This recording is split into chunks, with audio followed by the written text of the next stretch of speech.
In terms of scores, the U.S. has been slipping in the rankings when it comes to early education. To find out why this is, I spoke to Peter Pizzolongo. He's the Associate Executive Director at the National Association of the Education of Young Children. We talked about the keys to success in the early years of teaching. There's really three things. There's availability, accessibility, and quality. So do we have a number of programs available to meet the needs? No. Some geographic areas, there might be a larger number of early childhood education programs. But then you get to accessibility. Are they affordable to all the families who are going to need them? A very big issue is quality. We know what goes into a high-quality program, and it's rather expensive.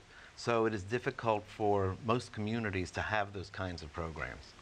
The federal government has been trying to push better education, and that's great. I've heard lots of wonderful things on the federal level. Right. I've heard state governments say wonderful things. But the problem is most of the funding for schools, public schools that is, comes from the county level and the local city level, from basically individual property tax owners. Mm-hmm. Do we need to change the way schools are funded in order to get to the goal that you're trying to achieve?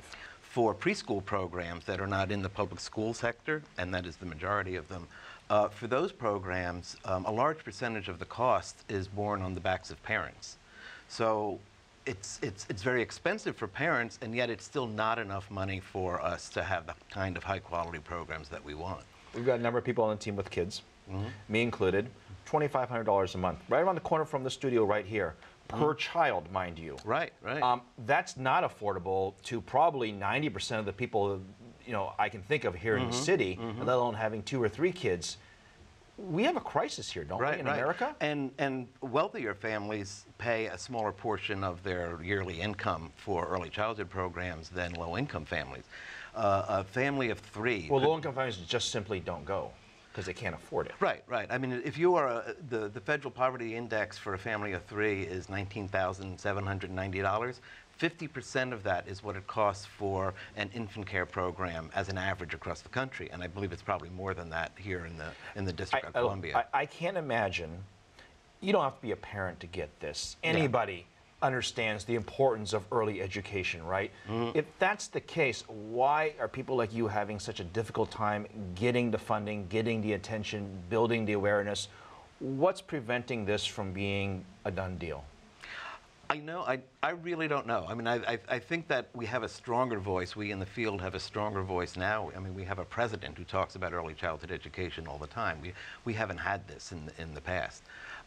So I think there's much more public awareness, but what I think the public isn't aware of is how expensive it really is. 80% of the costs of an early childhood program are personnel costs.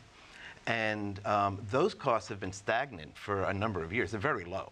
Early childhood providers are paid very poor wages, and they've not risen, but costs for programs has risen. That's because everything else costs more now. The facilities cost more, the rent is more, or property taxes, utilities are more. I hate doing this, but I'm going to do this to you. In France, 95% 3, 4, and 5-year-olds attend these preschools that you're talking about. How can France do it?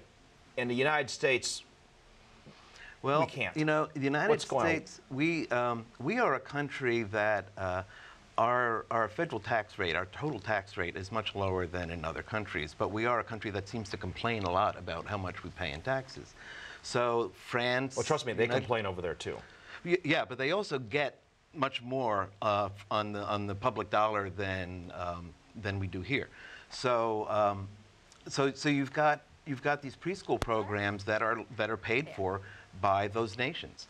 So we do not have that here. We have a very fragmented system in early childhood education. But if you have low quality programs, you're not going to see those kinds of child outcomes. So it's not just programs. We want high quality programs. Well, you need high quality. Let me get programs. to China.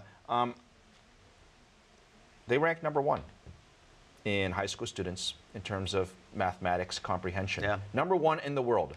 I'm not saying the U.S. has to compete with China in that particular arena, but what are they doing right? They are investing in education, and they're investing apparently at a higher level than we're investing in the United States.